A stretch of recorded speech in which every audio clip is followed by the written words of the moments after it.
What's going on, guys? Jada Black here. Shout out to everyone that's tuning in. We have another story of black men being vindicated.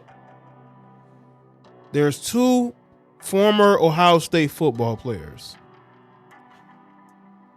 Amir Riep and Jahsen Wint. They are both former football players for the University of Ohio State. And back in 2020, early 2020, this was right before the pandemic, they both were arrested for assaulting a woman. The interesting thing, and I think the thing that may have really helped their case, was that they had a video consent from the young lady. And apparently this is something that was told to them to do by people in the athletic program and dealing with women. So you have to be very careful as an athlete. And this is one of the reasons why, because you never know when somebody's going to accuse you of something. Now, this particular female did testify, but obviously her testimony only helped strengthen their case because they were both found not guilty. You see, these guys lost years of their career in college. See, I believe they're both 24 now. And I hope they have the opportunity to finish their college career.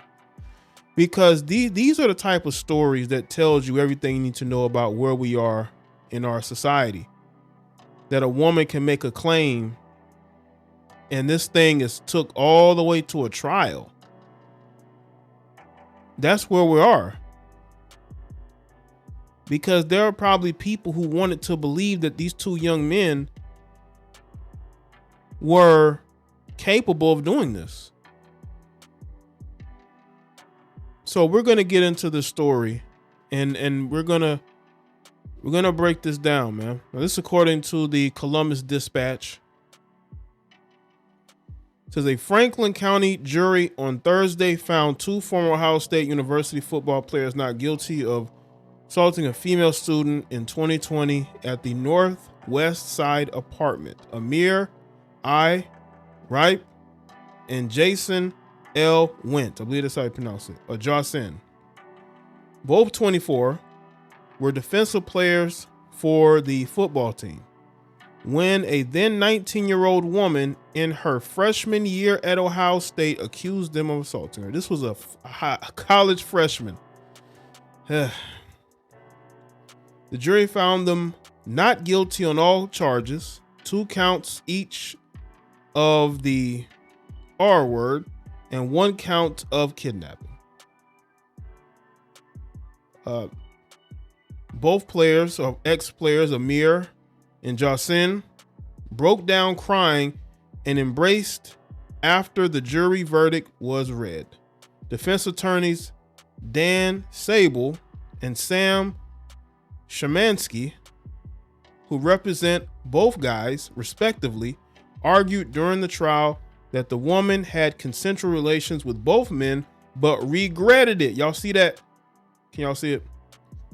She had consensual relations with both of these guys, but she regretted it afterward and accused the victim's fathers of pushing his daughters and authorities to pursue criminal charges. See, that's the thing, man. When you're dealing with these young girls, man, that's why you got to be careful when you deal with these young girls, man. Because there will always be some regret there. Because I'm telling you what happened. These guys had relations with this girl. Maybe she thought that they wanted relationships with her and they just wanted to sleep with her. And I think after the fact, she felt some type of way. And her father got involved. And that's why we're at. Now, I don't know what this particular female's race is, but I'm going to guess. I'm going to have my own guess. I'm not going to say it out loud, but I think there might be some stereotypes and some things more going on here. And it just seems like it was a situation where you had a young girl who did not realize, okay, at the time, that, you know, sleeping with football players is all you're going to get. You're not going to get a relationship. You're not going to get love. And I think that hit her hard after the, you know, incident. And that's why this happened. And I shouldn't even say incident. You need to call it what it is. It was consensual relations. You know, she slept with one and then slept with the other. That's what this was. And she had regrets because here you got this 19-year-old girl who thinks that, you know, she's the best thing ever. And then, you know, she has a relationship with these two guys and they drop her off at home. That's it. Afterwards, Riep and Wint told the dispatch that they are relieved and grateful to the jury for giving them their lives back. I'm going to get my life back on track, get my degree, and keep on being a law-abiding citizen, Wint said. Wint completed his degree in human development at Ohio State University in 2020, but the university withheld his degree pending the outcome of this trial. Riep is majoring in sports management and has 2 semesters left at Ohio State before he graduates. He says, I'm grateful, said Riep, said of the verdict, and you grow through what you go through. You grow through what you go through. Franklin County Assistant Prosecutor Daniel Meyer declined to comment to the dispatch after the verdict. Of course, because he just lost. Meyer said during the trial that the woman went to the apartment shared by the men expecting to just hang out with Riep, but both men violently assaulted her at the same time, which is not true, as we learned. The dispatch does not publish the names of alleged victims without their consent.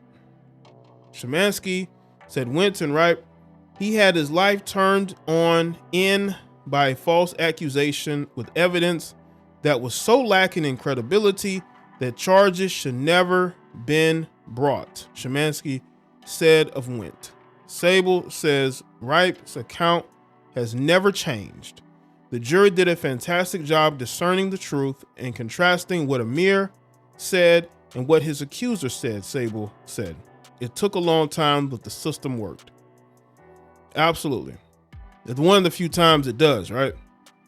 A key piece of evidence in the case was a cell phone video that Riep took of the alleged victim, which was played in court. The short video is visually dark, but captured the sound of the woman saying she's crying and then agreeing after Amir asked if the relations are consensual. Amir and a witness, Lloyd, another former Ohio State football player who played defensive back and on special teams, testified Wednesday during the trial that the players were told to get evidence that their partners consented to protect themselves from any possible future issues. So they were told to get evidence. So this is something that they had to do. Now, Amir and Lloyd, who just finished his 5th season with the team, did not testify who on the Buckeye staff told them or who or other Ohio State players to do this. Ohio State football team spokesman Jerry Emig initially declined to comment Wednesday to the dispatch on whether university staff has ever instructed athletes about getting a video record or other evidence of consent from their partners. Shortly before 5 p.m. Wednesday afternoon, Emig sent a statement to the dispatch by email. In general, when the Department of Athletics speaks with student athletes about consent, we work closely with subject matter experts on campus and follow the university's well-established non-discrimination, harassment, and misconduct policy. You'll see that page 1 of the policy defines consent as permission that is clear, knowing, voluntary, and expressed prior to engaging in and during an act. Consent is active, not passive. Silence in or of itself cannot be interpreted as consent. Consent can be given by words or actions as long as those words or actions create mutually understandable, clear permission regarding willingness to engage in or the conditions of sexual activity. Sable, Amir's defense attorney, played 4 short videos in court on Wednesday, which he said showed instances from 2018 and 2019 of Amir recorded women after having relations. In the 4 videos, the women are clothed or not on camera and agreed when Amir asked if what they did was consensual. Amir testified he told one of the women before recording, "I'm on the football team and this is something that we just are taught to do to protect ourselves. It's nothing against you." Amir played for Ohio State for 3 seasons from 2017 to 2019, and Wint played for 4 seasons, 2016 to 2019, before Ohio State head coach Ryan Day dismissed both players from the team days after the charges were filed against them, saying they had failed to live up to the standards of Day and the program. Well, it looks like Ryan Day was wrong. They did everything that they were told to do, and they still got falsely accused.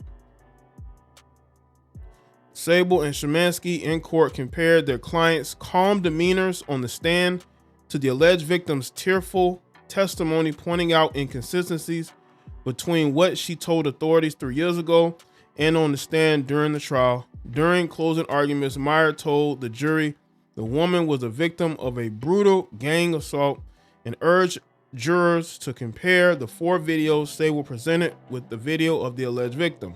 One of these things is not like the others. Listen to what those other women say, their voices, their demeanor, what they say and how they say it, Meyer said. The jury deliberated less than 4 hours between Wednesday and Thursday morning before reaching a verdict. So it didn't take them long. They listened to the testimony and they could tell who was telling the truth and who wasn't. These men lost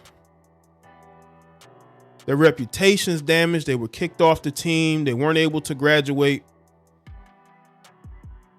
And now what? They have to pick up the pieces. They have to figure out where they go from here.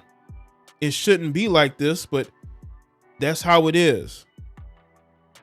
She only said what she said about these two because she regretted it. She was a 19-year-old that realized that she was just another college chick, that she wasn't about to be his girlfriend or whatever. Like, you were just another chick that these guys, meet and they have relations with, and that's it.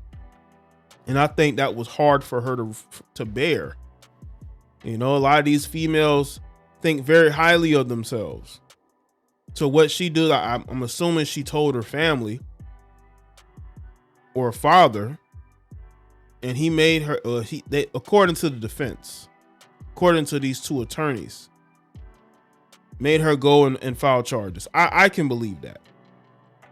But I also believe that she could have chosen not to go to his apartment, but she went anyway. And I'm assuming she knew that he would want to have relations with her.